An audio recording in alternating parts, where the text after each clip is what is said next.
మా latest videos కోసం మా ఈ తెలుగు న్యూస్ ఛానల్ సబ్స్క్రైబ్ చేసి గంట సింబల్ యాక్టివేట్ చేసుకోండి. ఈ మొక్క విపరీతంగా డబ్బును ఆకర్షిస్తుంది. ఎక్కడ కనిపించినా ఈ మొక్కను వదలకండి. ప్రకృతి మనకు ఎన్నో ఔషధ గుణాలు ఉన్న మొక్కలను ఇచ్చింది. వాటిల్లో మనకు కావలసినవి, అవసరమైనవి తీసుకొని ఆయుర్వేదంగా వాడుకుంటున్నాం.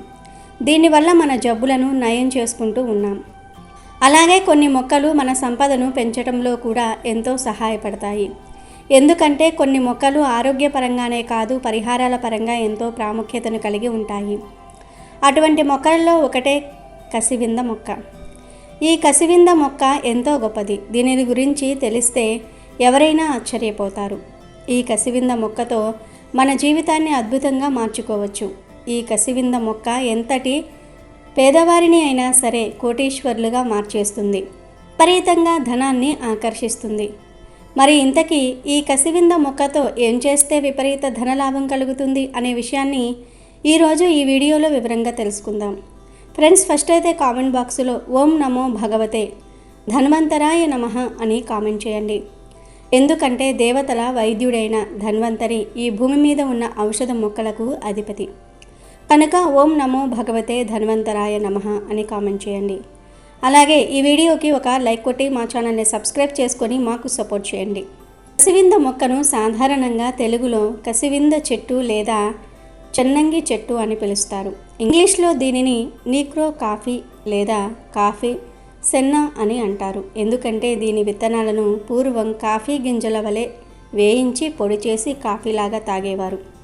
ఈ మొక్క మన తెలుగు రాష్ట్రాల్లో ఎక్కడైనా కనిపిస్తుంది. రోడ్ల పక్కన, పొలాల గట్ల మీద, ఖాళీ ప్రదేశాలలో విరివిరిగా పెరుగుతుంది. ఇది అందమైన పసుపు రంగు పూలతో ఉంటుంది. దీనికి చిక్కుడు కాయలు లాంటి పొడవాటి కాయలు కాస్తాయి. చాలామందికి ఇది ఒక సాధారణ కలుపు మొక్కలాగా కనిపిస్తుంది. కానీ దీనికి అనేక ఔషధ గుణాలు ఉన్నాయని తెలియదు. కసివింద మొక్కతో దాదాపు ప్రతి భాగం ఆకులు, పువ్వులు, గింజలు, కాండం, వేర్లు అన్ని ఔషధ ప్రయోజనాలను కలిగి ఉంటాయి. అంతేకాదు కసివింద మొక్కను కొన్ని తాంత్రిక పరిహారాల్లో వినియోగిస్తూ ఉంటారు. ఆర్థిక సమస్యలు ఉన్నవారు, ధనలాభం కలగాలని కోరుకునేవారు, విపరీత ధన ఆకర్షణ కలగాలని కోరుకునేవారు అమావాస్య రోజున సూర్యోదయానికి ముందు ఎవరూ చూడకుండా కసివింద మొక్క వేరును జాగ్రత్తగా సేకరించాలి.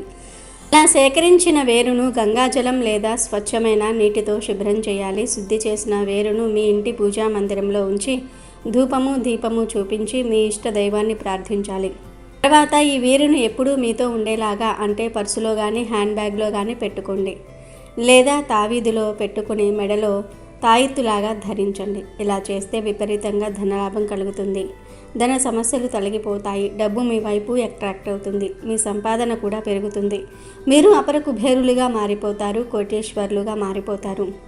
ఇంట్లో ఎవరికైనా చెడు దృష్టి తగిలిందనిపించినప్పుడు ఈ కసివింద మొక్క పూలను ఒక 10 తెచ్చుకొని వాటిని ఎడమ చేతితో పట్టుకుని ఆ పువ్వుల మీద కొంచెం పసుపు చల్లి ఆ తర్వాత ఈ పూలతో దిష్టి తగిలిన వారికి దిష్టి తీయాలి. ఆ తర్వాత ఈ పూలను తీసుకుని వెళ్ళి 4 రోడ్లు కలిసే చోట పడేయాలి. ఇలా చేస్తే దిష్టి దోషాలు పోతాయి. ఆ వ్యక్తి మళ్ళీ ఆరోగ్యంగా, ప్రశాంతంగా మారుతాడు. ముఖ్యంగా చిన్న పిల్లలకు లేదా త్వరగా బలహీన పడేవారికి ఈ పద్ధతిలో దిష్టి తీస్తే చాలా మంచి ఫలితాలు కలుగుతాయి. ఇలా పరిహారాల పరంగానే కాదు, ఆరోగ్యపరంగా, ఆయుర్వేద శాస్త్రపరంగా కూడా ఈ కసివింద మొక్కకు ఎంతో ప్రాధాన్యత ఉంది. మొక్క ఆకుల రసాన్ని తీసి ఒంటికి రాసుకుంటే దురదలు, దద్దుర్లు, గజ్జి, తామర వంటివన్నీ కూడా పోతాయి. ఈ కసివింద మొక్క వాడటం వల్ల ఎన్నో ఉపయోగాలు కూడా ఉన్నాయి. చాలామంది దురదలు, తామర, గజ్జి వంటి సమస్యలతో బాధపడుతూ ఉంటారు. కొందరు ఇతరులకు చెప్పుకోలేని చోట్ల ఇలాంటి సమస్యలు వచ్చి ఇబ్బంది పడుతూ ఉంటారు. అలాంటి వారు ఎవరి దగ్గరికి వెళ్ళాల్సిన అవసరం లేకుండా ఈ కసివింద మొక్కను తీసుకుని దాని ఆకులను బాగా కడిగి నలిపి అందులో నుంచి వచ్చే రసాన్ని ఆ ప్రాంతంలో రాస్తే చాలు, దురద, దద్దుర్లు, ర్యాషెస్ మొత్తం పోయి ఈ చోటు అంతా శుభ్రంగా అయిపోతుంది. ఈ మొక్క సోరియాసిస్కు కూడా చాలా బాగా పనిచేస్తుంది. దీని రసాన్ని పుల్లటి మజ్జిగలో కలుపుకొని తాగితే సోరియాసిస్ కూడా నయమవుతుంది. ఇక కసివింద కాయల గింజలను తీసుకొని వేయించి పొడిలాగా చేసుకొని మూత్ర వ్యాధులకు వాడుకోవచ్చు. ఈ పొడితో కషాయం కాచుకొని గోరువెచ్చగా తాగుతూ ఉంటే మూత్ర సంబంధమైన వ్యాధులు తగ్గిపోతాయి. ఒక టీ పొడి లాగా నీళ్ళల్లో వేసి మరిగించుకొని కొద్దిగా తేనె వేసుకొని తాగుతూ ఉంటే ఒకవేళ మూత్ర విసర్జన ఎక్కువైతే అది తగ్గుతుంది. అదేవిధంగా తక్కువైతే సరిపడా వచ్చేలాగా చేస్తుంది. అంటే మూత్ర విసర్జనకు సంబంధించిన సమస్యలను ఇది సరిచేస్తుందని చెప్పుకోవచ్చు. తరువాత పక్షవాతం వచ్చిన వారికి ఈ ఆకుల రసాన్ని తీసుకొని వెన్నపూసలో కలిపి పక్షవాతం వచ్చిన చోట రుద్దుతూ ఉంటే, అంటే మర్దన చేస్తూ ఉంటే మంచి ఫలితం కనిపిస్తుంది. ఏ వైపు అయితే నరాలు పనిచేయక వాతం లేదా పక్షవాతం వచ్చి కాళ్ళు చేతులు పడిపోవటం లేదా శరీరంలో వేరే ఏదైనా భాగానికి పక్షవాతం వచ్చినప్పుడు ఈ కసివింద ఆకుల రసాన్ని తీసి వెన్నపూసలో కలిపి ఆ నరాలన్నీ శక్తివంతమయ్యేలాగా మీ శక్తిని ఉపయోగించి బాగా మర్దన చేయండి. ఇలా చేస్తూ ఉండటం వల్ల మంచి ఫలితం కనిపిస్తుంది. ఎలాంటి పక్షవాతమైనా సరే నరాలు బలపడి వ్యాధి తగ్గిపోతుంది. ఎవరికైనా కళ్ళ నలక వస్తే ఈ ఆకులను తీసుకొని శుభ్రం చేసుకొని కంటిపైన పెట్టి పల్చటి గుడ్డతో కట్టి పైన కట్టి అలా ఉంచితే కళ్ళకలక తగ్గిపోతుంది. ఈ కసివింద ఆకులతో పాటుగా చిటికెడు పసుపు వేసి బాగా నలిపి ఆ రసంతో కళ్ళను కడిగితే చాలా సులువుగా తగ్గిపోతుంది. ఇక పిల్లలకు నిలుపురుగుల సమస్య ఎక్కువగా ఉంటుంది. పిల్లలు తీపి పదార్థాలు ఎక్కువగా తింటూ ఉంటారు కాబట్టి వారికి నిలుపురుగుల సమస్య బాగా వస్తుంది. పసిపిల్లలు ఈ ఇబ్బందిని చెప్పుకోలేక చాలా బాధపడుతూ ఉంటారు. అలా ఏమైనా లక్షణాలు కనిపించి పిల్లలు ఇబ్బంది పడుతున్నట్లుగా అనిపిస్తే వెంటనే మీరు చేయాల్సింది ఏమిటి అంటే ఈ ఆకుల రసాన్ని తీసి లేదా ఎండిన ఆకులైనా సరే తీసుకుని నీళ్ళల్లో వేసుకుని తాగితే తగ్గిపోతుంది. అంటే ఈ ఆకులను బాగా కడిగి కొంచెం నలిపి నీళ్ళల్లో వేసి అరగంట పాటు అలా ఉంచేసి ఆ నీటిని తాగాలి. ఒకవేళ ఎండిన ఆకులైతే ఆ పొడిని తీసుకొని తాగినా కూడా ఇబ్బంది ఉండదు. నిలుపురుగుల సమస్యను అధిగమించగలుగుతారు. కొంతమందికి ముక్కు మూసుకుపోతూ ఉంటుంది. అంటే జలుబు దిబ్బడ చేసినప్పుడు ముక్కులు దిబ్బల్లా కట్టి అస్సలు ఊపిరి తీసుకోలేని పరిస్థితి ఉంటుంది. దీనికోసం ఏం చేయాలి అంటే మనం గింజల పొడి చేసుకొని ఆ పొడిని తీసుకొని 1-2 గింజలంతా పౌడర్ను ముక్కులోకి పైకి పీల్చుకోవాలి. అలా పీల్చితే ముక్కు దిబ్బడ వదిలేస్తుంది. ఎవరైనా బాగా దగ్గుతో ఇబ్బంది పడుతూ ఉంటే ఈ చెట్టు గింజల కషాయం కాసుకొని తాగితే తగ్గుతుంది. పటిక బెల్లము లేదా బెల్లం వేసుకొని బాగా మరిగించి అప్పుడు మీరు ఈ రసాన్ని తీసుకోవాలి. అలా తాగితే దగ్గు సులభంగా తగ్గిపోతుంది. ఇలా చెవినొప్పి సమస్యతో ఇబ్బంది పడేవారు ఈ కసివింద ఆకుల రసాన్ని కొద్దిగా తీసుకుని వేడి చేసి చెవిలో వేసుకుంటే నొప్పి తగ్గిపోతుంది. మగవారికి సంబంధించిన సమస్యలు చాలానే ఉంటాయి. వాటిల్లో సంతానం గురించి కొంతమంది ఇబ్బంది పడుతూ ఉంటారు. బిడ్డల్ని కనడానికి వారికి నిరోధకత వస్తూ ఉంటుంది. అలాంటి సమయాల్లో వీర్య వృద్ధి కోసం ఈ పొడిని పాలల్లో వేసుకొని తాగాలి. ఈ ఆకుల రసాన్ని ఒక 4-5 చుక్కల వరకు, అంటే ఒక పావు చెంచా వరకు మీరు పాలల్లో కలుపుకొని తాగుతూ ఉంటే వీర్య పుష్టి కలుగుతుంది. ఇక సంసార జీవితంలో ఇబ్బంది పడుతూ ఉన్నామని బయటకు చెప్పుకోలేక బాధపడే వారి కోసమైతే ఈ కసివింద మొక్క ఒక వరం అని చెప్పాలి. వారు కూడా చక్కగా ఈ ఆకుల రసాన్ని ఒక పావు చెంచా పాలల్లో కలుపుకొని తాగుతూ ఉంటే వారికి అలాంటి బాధలు లేకుండా వారి జీవితం సాఫీగా సాగిపోతుందని ఆయుర్వేద శాస్త్రం చెప్తోంది. ఇంకా పురుగు కాటు వేసినప్పుడు మిరియాలతో పాటుగా దీన్ని పొడిలాగా చేసి ఆ పురుగు కుట్టిన చోట పట్టులా వేస్తే తగ్గిపోతుంది. ఇక ఈ కసివింద విత్తనాలను దంచి పొడి చేసి రోజుకు 2 సార్లు 2 గ్రాముల మోతాదుగా ఒక వారం రోజులు తీసుకుంటే మొలలు తగ్గిపోతాయి. అంతేకాదు పూర్వం పాముకాటు విషం తగ్గడానికి ఈ చెట్టు వేరును ఔషధంగా ఉపయోగించేవారు. పాముకాటు వేసిన వెంటనే ఈ వేరును శుభ్రంగా కడిగి 10 గ్రాముల మోతాదుగా నలిపి రసం మింగేవారు. రోజుకు 3 సార్లు ఇలా చేస్తూ ఉంటే విష ప్రభావం తగ్గుతుందని నమ్మేవారు. అలాగే ఈ వేరును ఒక పెద్ద గ్లాసు నీటిలో వేసి కప్పు కషాయం అయ్యే వరకు మరిగించి గోరు వెచ్చగా తాగితే చలి జ్వరం తగ్గిపోతుంది. తెల్లవారితే చాలు చాలామంది భగవంతుడికి పూజలు చేస్తూ ఉంటారు. భగవంతుడికి భక్తి శ్రద్ధలతో నియమనిష్టలతో పూజలు చేస్తూ ఉపవాసాలు ఉంటూ భగవంతుడి యొక్క అనుగ్రహం ఎప్పుడూ కలుగుతుందా అని వేచి చూస్తూ ఉంటారు. అయితే భగవంతుడి యొక్క అనుగ్రహం పొందాలంటే మనం చేసే పూజకు ఫలితం ఉండాలి. మనం చేసిన పూజకు ఫలితం దక్కాలంటే పూజా మందిరం అనేది శుభ్రంగా ఉండాలి. చాలామంది పూజా మందిరంలో అనవసరమైనవి పెడుతూ ఉంటారు. అలా ఎప్పుడూ పెట్టకూడదు. పూజా మందిరాన్ని పరిశుభ్రంగా ఉంచుకోవాలి. చాలామందికి పూజా మందిరాన్ని ఎన్ని రోజులకు ఒక్కసారి శుభ్రం చేయాలో తెలియదు. ఈరోజు ఈ వీడియోలో దేవుడి పటాలను ఎన్ని రోజులకు ఒక్కసారి శుభ్రం చేసుకోవాలి అనే విషయాన్ని పూర్తిగా తెలుసుకుందాము. అదేవిధంగా పూజా మందిరాన్ని ఏ విధంగా శుభ్రం చేయాలి, దేవుడి విగ్రహాలను ఏ దిక్కులలో ఉంచుకోవాలో కూడా తెలుసుకుందాము. ఫ్రెండ్స్, ఫస్ట్ అయితే ఈ వీడియోకి ఒక లైక్ కొట్టి మా ఛానల్ని సబ్స్క్రైబ్ చేసుకుని మాకు సపోర్ట్ చేయండి. ఎందుకంటే మాకు మీ సపోర్ట్ చాలా అవసరం. పురాణాల ప్రకారం ఏ పూజా మందిరం అయితే శుభ్రంగా ఉంటుందో ఆ ఇంటిలోనికి దేవతలు వస్తారని చెప్పబడి ఉంది. పూజ గదిని శుభ్రం చేసుకునేందుకు ఎప్పుడూ కూడా చీపురును ఉపయోగించకూడదు. ఒక శుభ్రమైన వస్త్రమును తీసుకొని పూజా మందిరాన్ని శుభ్రం చేసుకోవాలి. పూజా మందిరంలో భగవంతుడికి సమర్పించిన పువ్వులను చిందరవందరగా పారవేయకూడదు. వాటిని ఒక కవర్లో పెట్టి మీరు నదీ తీరాలకు వెళ్ళినప్పుడు పారే నీళ్ళల్లో వాటిని వదిలివేయాలి. అది కుదరని వారు ఏదైనా పచ్చని చెట్లకు పూజకు ఉపయోగించిన పువ్వులను వేయాలి. పూజకు ఉపయోగించిన పువ్వులను అందరూ నడిచే చోట వేయకూడదు. పూజకు వాడిన పువ్వులను ఎప్పుడూ కూడా తొక్కకూడదు. అది పెద్ద దోషం. ఇక పూజా మందిరం ఎలా క్లీన్ చేసుకోవాలి అంటే, ముందు పూజా మందిరంలో మనం దీపారాధన చేసినప్పుడు ఆ దీపారాధన యొక్క పొగతో పూజా మందిరంలో నలుపు రంగులో మచ్చలు ఏర్పడతాయి. అలా నలుపు రంగులో ఏర్పడిన మసిని ముందుగా ఒక తడి వస్త్రము తీసుకొని శుభ్రంగా తుడవవలెను. తర్వాత సబ్బు నీటితో శుభ్రంగా పూజా మందిరాన్ని కడిగి ఆ పూజా మందిరానికి పసుపు మరియు కుంకుమ బొట్లు పెట్టాలి. చెక్కతో చేసిన పూజా మందిరం అయితే ఒక తడి వస్త్రమును తీసుకొని శుభ్రంగా ఆ పూజా మందిరాన్ని తుడుచుకోవాలి. పూజ చేసే ప్రతి ఒక్కరూ కూడా పూజా మందిరంలో మధ్యలో వరిపిండితో ముగ్గును వేసి పసుపు కుంకుమను వేయాలి. పూజా మందిరంలో భగవంతుడి యొక్క ప్రతిమలు లేదా ఫోటోలు అనేవి నేరుగా క్రింద పెట్టకూడదు. ఒక పేపర్ పైన లేదా వస్త్రము పైన పెట్టవలెను. దేవుడి పటాలను ఒక పొడి క్లాత్ తీసుకొని శుభ్రంగా తుడిచి తర్వాత గంధపు బొట్టును దానిపై కుంకుమ బొట్టును పెట్టవలెను.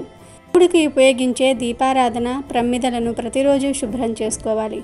అయితే దీపారాధన ప్రమిదలు అనేవి జిడ్డుగా ఉంటాయి కనుక వాటిని సబ్బు నీటిలో నానబెట్టి తర్వాత ఒక స్క్రబ్బర్తో శుభ్రంగా కడగవలెను. దీపారాధన చేసేటప్పుడు ప్రమిదలు తడిగా ఉండకూడదు. దేవుడికి ఉపయోగించిన రాగి పాత్రలు, వెండి మరియు ఇత్తడి పాత్రలను చింతపండు గుజ్జుతో లేదా నిమ్మకాయతో శుభ్రం చేసుకోవచ్చు. వెండితో చేసిన చిన్న చిన్న ప్రతిమలను ఉప్పు లేదా నిమ్మకాయతో శుభ్రం చేసుకోవచ్చు. అపరిశుభ్రంగా ఉన్న పూజా మందిరంలో ఎప్పుడూ కూడా పూజ చేయకూడదు. అలా చేసిన ఆ పూజ అనేది ఫలించదు. దేవుడి పూజా మందిరాన్ని వారానికి ఒక్కసారి శుభ్రం చేసుకోవాలి. అయితే మంగళవారం నాడు కానీ శుక్రవారం రోజున కానీ పూజా మందిరాన్ని ఎట్టి పరిస్థితుల్లోనూ కూడా శుభ్రం చేసుకోకూడదు. వారంలో వచ్చే గురువారం రోజున పూజా మందిరాన్ని శుభ్రం చేసుకోవచ్చు అని పండితులు చెప్తూ ఉన్నారు. అదేవిధంగా అమావాస్య రోజున, ఏకాదశి, ద్వాదశి మరియు పండుగ రోజులలో దేవుడి పూజా మందిరాన్ని శుభ్రం చేయకూడదు. దేవుడి పటాలను పాడ్యమి తిథి మరియు గురువారము కలిసి వచ్చిన రోజున శుభ్రం చేసుకుని దేవుడికి పూజ చేస్తే ఆ భగవంతుడి యొక్క అనుగ్రహం అనేది కలుగుతుంది. ఎవరికైనా పూజా మందిరాన్ని వారానికి ఒక్కసారి శుభ్రం చేసుకోవటం కుదరకపోతే నెలకు ఒక్కసారైనా సరే తప్పకుండా పూజా మందిరాన్ని శుభ్రం చేసుకోవాలి. పూజా మందిరాన్ని శుభ్రం చేసేటప్పుడు దేవుణ్ణి స్మరించుకుంటూ శుభ్రం చేయాలి. విరిగిపోయిన దేవుని పటాలు కానీ చిరిగిపోయిన దేవుని పటాలు లేదా ప్రమిదలను పూజా మందిరంలో ఉంచకూడదు. పూజా మందిరంలో ఎక్కువ దేవుడి పటాలను కూడా ఉంచకూడదు. ఒక దేవుడికి సంబంధించిన ప్రతిమ లేదా పటము అనేది ఒకటే ఉండాలి. పూజా మందిరంలో శివలింగం ఉంటే గనుక ప్రతినిత్యం శివుడికి అభిషేకం అనేది చేయాలి. నీటితో అయినా ప్రతిరోజు లింగానికి అభిషేకం చేయాలి. ఉగ్ర రూపంలో ఉన్న దేవుడి పటాలు లేదా ప్రతిమలు అనేవి పూజా మందిరంలో ఉంచకూడదు. కాళికాదేవి యొక్క ఫోటో అనేది పూజా మందిరంలో పెట్టకూడదు. నుంచుని ఉన్న లక్ష్మీదేవి యొక్క ప్రతిమ లేదా పటము అనేది పూజా మందిరంలో ఉండకూడదు. నాట్యం చేసే గదిలో తప్ప నటరాజస్వామి విగ్రహాన్ని పూజా మందిరంలో పెట్టకూడదు. గోవు యొక్క ప్రతిమ అనేది పూజా మందిరంలో పెట్టుకుంటే మంచి శుభ ఫలితాలు కలుగుతాయి. లాఫింగ్ బుద్ధను పూజా మందిరంలో అస్సలు పెట్టకూడదు. లక్ష్మీదేవికి ఎదురుగా ఒక రాగి పాత్రలో సముద్రపు గవ్వలను మరియు కొన్ని చిల్లర కాయిన్స్ను వేసి పెడితే లక్ష్మీ కటాక్షం కలుగుతుంది. లక్ష్మీదేవి యొక్క విగ్రహాన్ని ఎప్పుడూ కూడా గుమ్మానికి ఎదురుగా ఉంచకూడదు. అలా ఉంచటం వలన లక్ష్మీదేవి ఇంటి నుండి బయటకు వెళ్ళిపోతుందని శాస్త్రాలు చెప్తూ ఉన్నాయి. పార్వతీ పరమేశ్వర్ల ఫోటోను ఈశాన్య దిక్కులో ఉంచితే పరమేశ్వరుడి యొక్క అనుగ్రహం కలుగుతుంది. గణేశుడి యొక్క ప్రతిమను లేదా విగ్రహాన్ని ఉత్తర దిక్కులో ఉంచటం మంచిది. అదేవిధంగా ఈశాన్య దిక్కులో దుర్గాదేవి ప్రతిమను ఉంచటం వలన బుద్ధుడి యొక్క అనుగ్రహం కలిగి ఆర్థిక సమస్యల నుండి బయటపడగలుగుతారు. పూజా మందిరంలో ఎప్పుడూ కూడా చిన్న చిన్న విగ్రహాలను లేదా చిన్న చిన్న పటాలను ఉంచుకోవటం మంచిది. పెద్ద విగ్రహాలు లేదా పెద్ద పటాలను ఉంచితే ప్రతిరోజు మహానైవేద్యాన్ని సమర్పించాలి.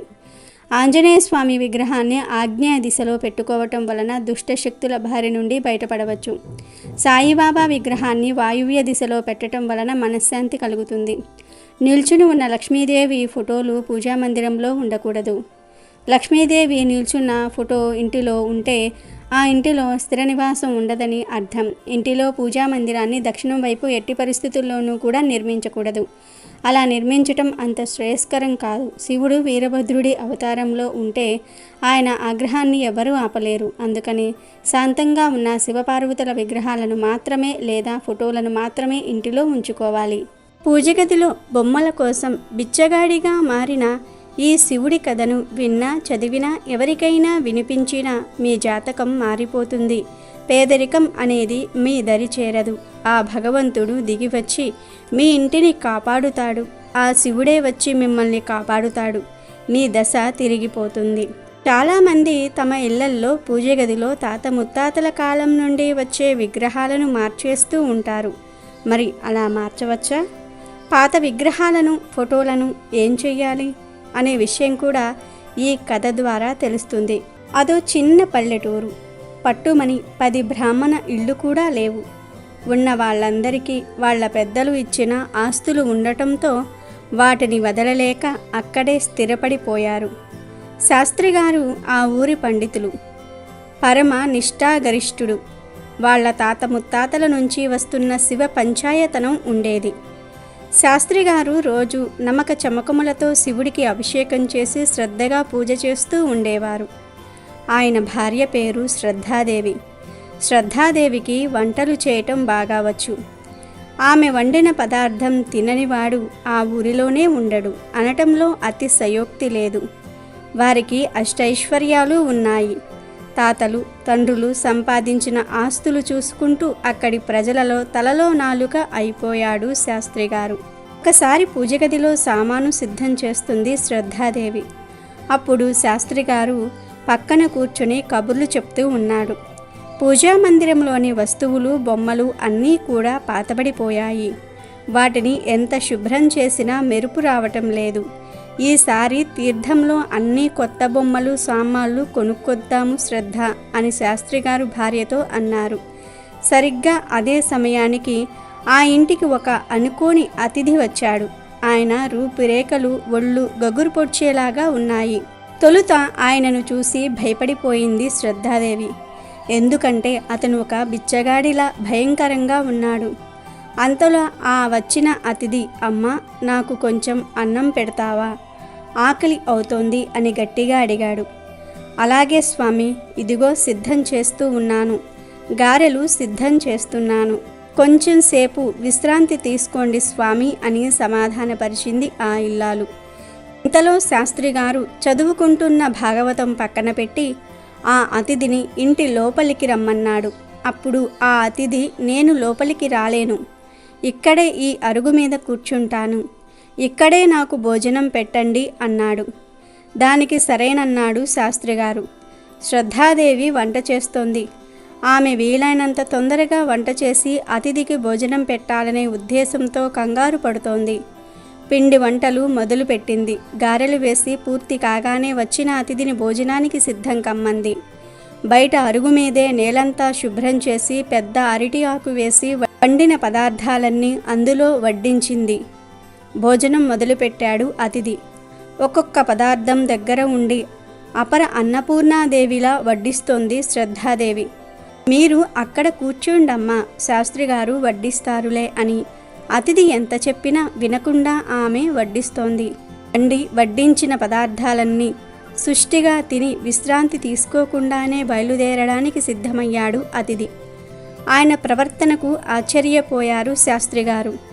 ఎందుకంటే ఆ అతిథి వృద్ధాప్యంలో లేడు, కానీ ఒంటి నిండా జడలు కట్టిన పొడవైన జుట్టుతో చూడడానికి వికృతంగా ఉన్నాడు. భాషలో కూడా మర్యాద లేదు. తినే పద్ధతి కూడా సభ్యతగా లేదు. తిన్న తర్వాత ఎవ్వరూ కూడా విశ్రాంతి తీసుకోకుండా వెళ్ళిపోరు. ఈయన ఏమిటి ఇలా ప్రవర్తిస్తూ ఉన్నాడు అనుకున్నాడు. అప్పుడు శాస్త్రిగారు ఆ అతిథిని ఆపి, ఒక్క మాట స్వామి, మీరు ఎక్కడివారు? ఇక్కడికి ఎందుకు వచ్చారు? నా ఇంట భోజనానికి వచ్చి లోనికి రాకుండా బయట కూర్చుని ఎందుకు తింటున్నారు? తిన్న వెంటనే ఎందుకు వెళ్ళిపోతామనుకుంటున్నారు? దయచేసి చెప్పండి అని అడిగాడు. నేనెవరో నీకు చెప్పినా అర్థం కాదిప్పుడు. ఈ వీధిలో వెళ్తూ ఉండగా నీ మాటలు నాకు వినిపించాయి. పూజకు సామాను సిద్ధం చేసుకుంటూ మీరు మాట్లాడిన మాటలు నాకు వినబడ్డాయి. ఇక్కడైతేనే నాకు మంచి భోజనం దొరుకుతుంది అని నాకు అనిపించింది. అందుకే ఇక్కడ ఆగి భోజనం చేశాను. ఇంతకంటే నేనేమీ చెప్పలేను అంటూ వడివడిగా అడుగులేసుకుంటూ వెళ్ళిపోయాడు ఆ స్వామి. ఏమీ అర్థం కాలేదు ఆ దంపతులకు. సరే అనుకొని తర్వాత వారిద్దరూ భోజనం ముగించారు. ఎందుకో ఓసారి వారి పూజగదిలోని సామాన్లను మళ్ళీ చూసుకున్నారు. కానీ పూజా సామాను చూసిన వారు ఒక్కసారిగా ఆశ్చర్యపోయారు. ఎందుకంటే ఆ వస్తువులన్నీ మెరిసిపోతూ ఉన్నాయి. ఇంత క్రితమే కదా వాటిని ఎంత తోమినా మెరుపు రావటం లేదు అనుకున్నాము. ఆ స్వామి మీ మాటలు విని భోజనానికి వచ్చాను అన్నాడు. అంటే ఆ స్వామికి ఈ పూజగదిలోని సామాన్లను తీసివేయటం ఇష్టం లేదన్నమాట. అంటే నేను రోజూ కొలిచే ఆ పరమేశ్వరుడే నాకు జాగ్రత్తలు చెప్పడానికి వచ్చాడన్నమాట. పెద్దల కాలం నుండి వస్తున్న సామాన్లను మార్చేస్తాననే మాట ఆయనకు ఇష్టం లేదన్నమాట. అందుకే లోనికి రాలేదు అనుకుని వెంటనే శాస్త్రిగారు బయటకు వచ్చి ఆ చుట్టుప్రక్కల చూశాడు. కానీ ఆ అతిథి కనబడలేదు. శాస్త్రిగారు బయటకు వెళ్ళి ఆ వీధుల్లో ఉన్న వారందరినీ కూడా అడిగాడు. అందరూ కూడా ఆయనను చూడలేదనే చెప్పారు. శాస్త్రిగారి గుండె గుబేలుమన్నది. ఇంట్లో పూజా మందిరంలోని దేవతామూర్తులు ఎంత శక్తివంతమైనవో అప్పుడు శాస్త్రిగారికి అర్థమైనది. వాటి వలనే గదా ఇన్నాళ్ళు ఈ ఇంటిని దేవతలు కాపాడుతూ వచ్చారు. ఇన్నాళ్ళు నాకు తెలియలేదు పెద్దలు ఇచ్చిన నిజమైన ఆస్తి ఇదే కదా అని ఆలోచించుకొని తన పూజా మందిరంలోనికి వెళ్ళి ఆ పరమేశ్వరుని విగ్రహం ముందు ప్రణమిల్లి కృతజ్ఞతతో ఓం నమో భగవతే రుద్రాయ, ఓం నమో భగవతే రుద్రాయ నమః అని చెంపలు వేసుకున్నాడు. కాబట్టి పెద్దల నుండి వచ్చిన విగ్రహాలను, కుల దైవాలను ఎప్పుడూ కూడా మార్చకూడదు. ఆ భగవంతునిపై నమ్మకము, శ్రద్ధ అవసరము. పూజా మందిరంలో ఉన్న విగ్రహాలు ఎంత పాతవైనా, అరిగిపోయినా వాటిని ముందు వెనుక ఆలోచించకుండా తీసివేయకూడదు. ఎందుకంటే అవి మన తాత ముత్తాతలు పూజించినవి. వాటిల్లో ఎంతో మంత్రశక్తి దాగి ఉంటుంది కనుక వాటిని మార్చేయకండి, పారేయకండి. పాత విగ్రహాలకు భక్తితో ఒక పుష్పం పెట్టండి చాలు. అవి చైతన్యవంతులవుతాయి. మిమ్మల్ని, మీ కుటుంబాన్ని కాపాడుతాయి. ఒకవేళ విగ్రహాలు మరింత జీర్ణమై అరిగిపోతే, అంటే బంగారు వెండి విగ్రహాలు ఉంటాయి కదా, అలాంటివి బాగా పాతవి అయిపోతే వాటిని కరిగించి లేదా మార్చి అవే విగ్రహాలు మళ్ళీ కొనుక్కోండి. అలాగే ఫోటోలు కానీ పాత్రలు కానీ పాడైపోతే మంచి రోజు చూసి వాటితో పాటుగా అవే వస్తువులు కొత్తవి కొని రెండింటినీ కలిపి 1-2 రోజులు పూజ చేసుకొని ఒక శుభదినాన పాత వాటిని తీసుకొని వెళ్ళి ప్రవహించే నదిలో కానీ సముద్రంలో కానీ విడిచిపెట్టండి. రహదారి పక్కన ఉంచరాదు. ఎందుకంటే వాటిపై జంతువులు మలమూత్రములు విసర్జించే ప్రమాదం ఉంది. లేదా ఇంటి పెరటిలో లోతుగా గొయ్యి తీసి వాటిల్లో పాతిపెట్టేయండి. ఈ కథను విన్నా, ఎవరికైనా వినిపించినా లేదా చదివినా జ్ఞానం పెరుగుతుంది, జాతకం మారిపోతుంది, దుఃఖం అనేది రాదు, పేదరికం అనేది దరిచేరదు. మీ ఇంటి దైవం మిమ్మల్ని తప్పక కాపాడుతుంది. ప్రతి ఒక్కరూ కూడా రోజు పూజ చేస్తూ ఉంటారు. దీపం పెట్టటము, దేవుడికి పూలు పెట్టి పూజ చేయటం, ఇవన్నీ కూడా సర్వసాధారణంగా మనం పాటించేవే. కానీ పూజ చేసేటప్పుడు ఉపయోగించే పూల గురించి మాత్రం ఖచ్చితంగా ప్రతి ఒక్కరూ ఈ విషయాలను తెలుసుకోవాలి. పూజ చేసేసాం కదా అని కాకుండా భక్తితో, శ్రద్ధతో పూజ చేసుకోవాలి. అలాగే ఏ పూలు పెట్టాము అనేది కూడా చాలా ముఖ్యమైన విషయం. హిందూ మతంలో పూలకు ఎంతో ప్రాముఖ్యత ఉంది. పువ్వులు లేకుండా ఏ ఒక్క పూజ పూర్తి కాదనడంలో ఎలాంటి సందేహం లేదు. పూజలో అన్ని రకాల పూలు వాడేందుకు అనువుగా ఉండవని జ్యోతిష్య పండితులు చెప్తూ ఉన్నారు. భగవంతుడిని ఆరాధించేటప్పుడు పూలకు ఒక ప్రత్యేకమైన స్థానం ఉంది. భక్తిపూర్వకంగా పూలను పెడుతూ ఉంటాము. అయితే కొన్ని పూలు పూజకు అస్సలు పనికిరావని గ్రంథాల్లో చెప్పబడింది. దేవుడికి ఏ పూలతో పూజ చేయకూడదు, అలానే ఎటువంటి పూలతో పూజ చేస్తే మంచి ఫలితాలు వస్తాయి? ఫ్రిడ్జ్లో పెట్టిన పూలతో పూజ చేయవచ్చా? దేవుడికి పెట్టిన పువ్వు కింద పడితే తిరిగి మళ్ళీ దేవుడికి పెట్టవచ్చా అనే సందేహాలను ఈరోజు మనం ఈ వీడియోలో వివరంగా తెలుసుకుందాము. పువ్వుతో ఎప్పుడూ పూజలు చేయకూడదు. మొగలి పువ్వుతో పూజ చేస్తే మంచి ఫలితం రాదు. వాసనకు పాములు వస్తాయి కాబట్టి మొగలి పువ్వులను ఎప్పుడూ పూజకు వాడకండి. ఈ పువ్వు పూజకు పనికిరాదని శాపం కూడా ఉంది. అలాగే బంతి పూలను పూజలో అస్సలు వాడకూడదు. దీనికి కారణం ఏమిటి అంటే క్రిమికీటకాలను ఈ పువ్వులు ఎక్కువగా ఆకర్షిస్తూ ఉంటాయి.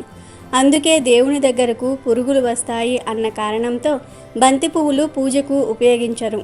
ముళ్ళు కలిగిన పువ్వులు, రెక్కలు తెగిన పూలు కూడా పూజకు అస్సలు వాడకూడదు.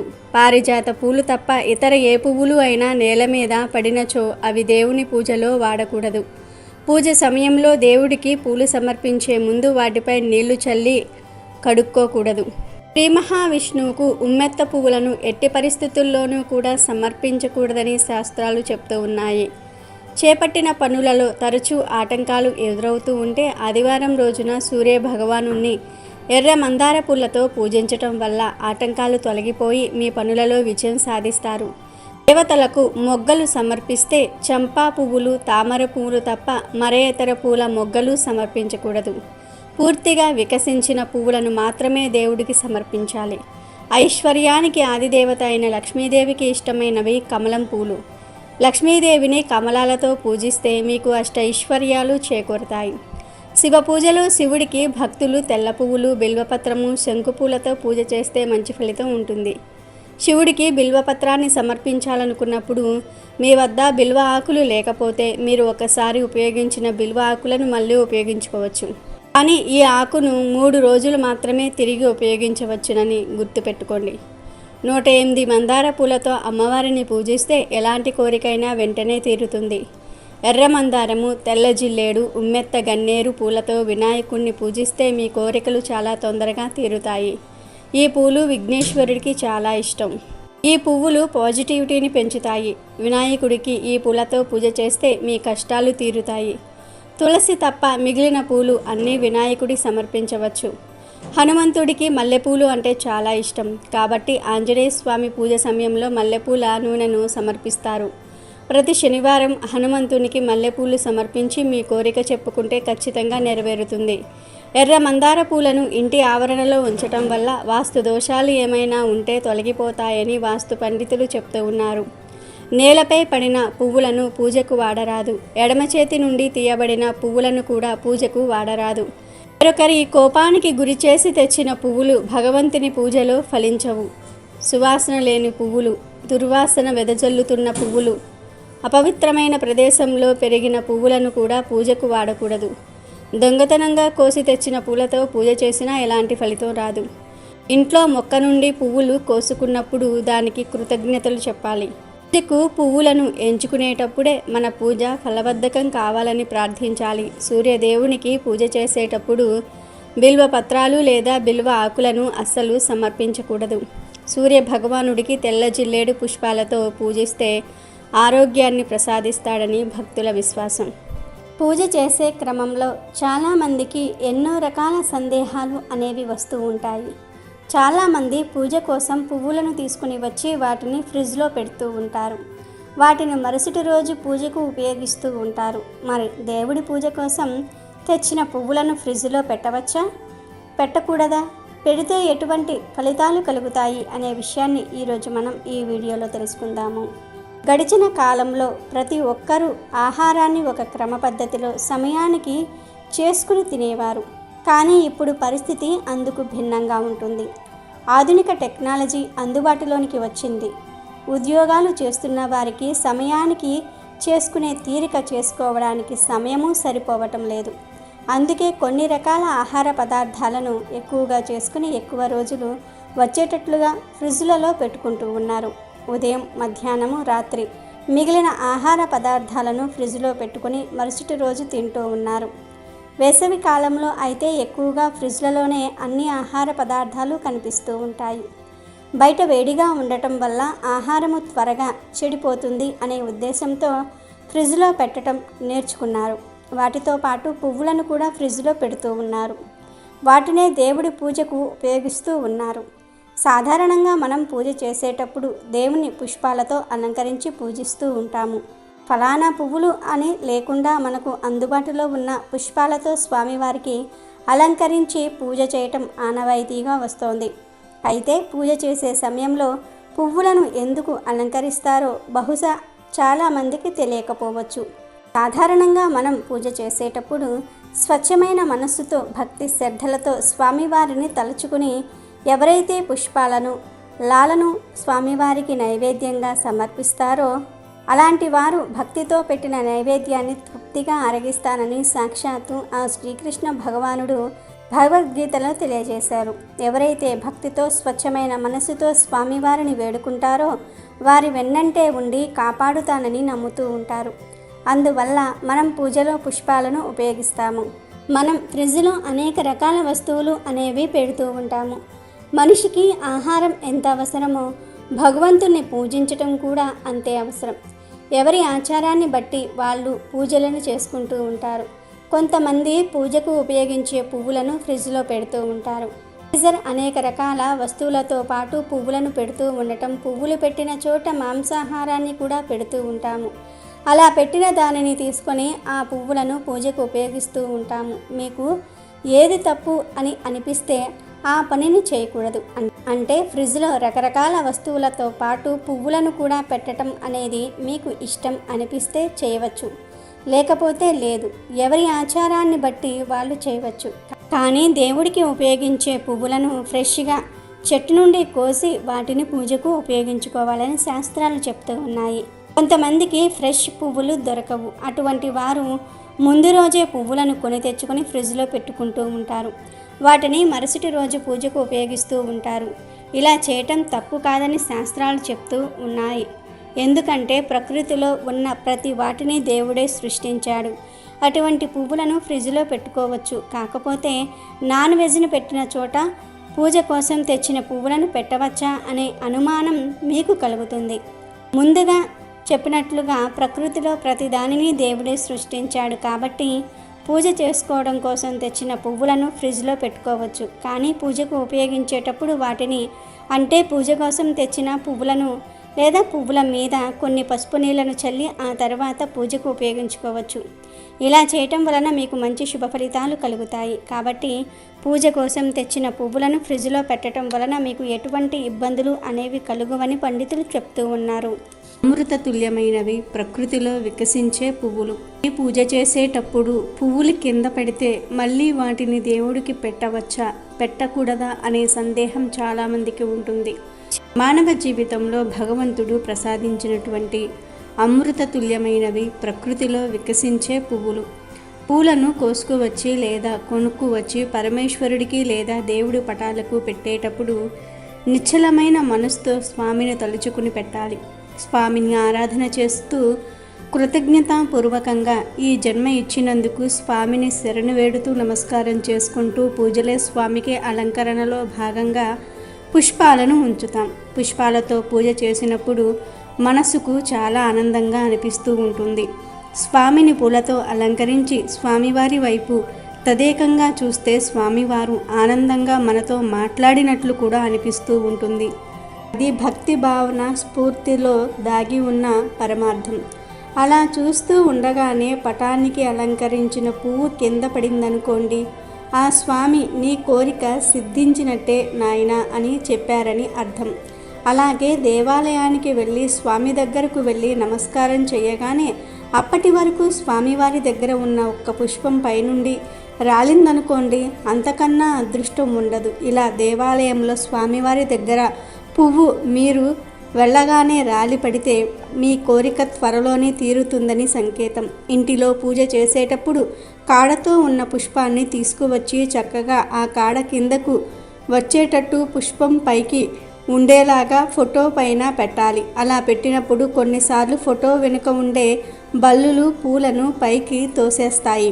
లేదా గాలికి దేవుడికి సమర్పించిన పువ్వు కింద పడినా అది శుభానికే సంకేతం.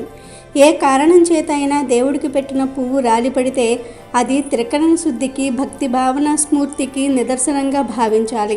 అలా పువ్వు రాలటం అనేది అదృష్టంగా భావించాలి. అలా రాలిన పువ్వును చేతితో తీసుకొని కళ్ళకు అద్దుకుని స్వామి నీ అనుగ్రహం అనుకొని దగ్గర ఉంచుకోవాలి. పువ్వు కింద పడిన వెంటనే తీయకూడదు. ముందు పూజను పూర్తి చేసుకొని పూజ అయిపోయాక కింద పడిన పువ్వును తీయాలి. అంతేకాని దేవుడికి పెట్టిన పువ్వు కింద పెడితే మళ్ళీ తిరిగి దేవుడికి పెట్టకూడదు. ఎందుకంటే దేవుడు మీ కోరిక నెరవేర్చడానికి ఇచ్చిన అనుగ్రహం అది. ఆ అనుగ్రహాన్ని తిరస్కరిస్తే కోరికలు నెరవేరవు. పూజ చేసినప్పుడు పువ్వు పటం నుండి కింద పడినట్లయితే స్వామి నీ అనుగ్రహం అని మనసారా స్వామికి కృతజ్ఞతలు చెప్పుకోవాలి. పువ్వును తిరిగి మళ్ళీ స్వామివారికి సమర్పించకూడదు. కనుక దేవుడికి సమర్పించిన పువ్వులు కింద పడితే ఎలాంటి సందేహాలు లేకుండా ఇలా చేయండి. తప్పక ఆ భగవంతుడు మీ కోరికలను నెరవేరుస్తాడు. అమెజాన్లో బెస్ట్ డిస్కౌంట్స్ కోసం వీడియో డిస్క్రిప్షన్లో లింకు ఉంది, చూడండి. అలాగే మా టెలిగ్రామ్ ఛానల్ సబ్స్క్రైబ్ చేసుకోండి.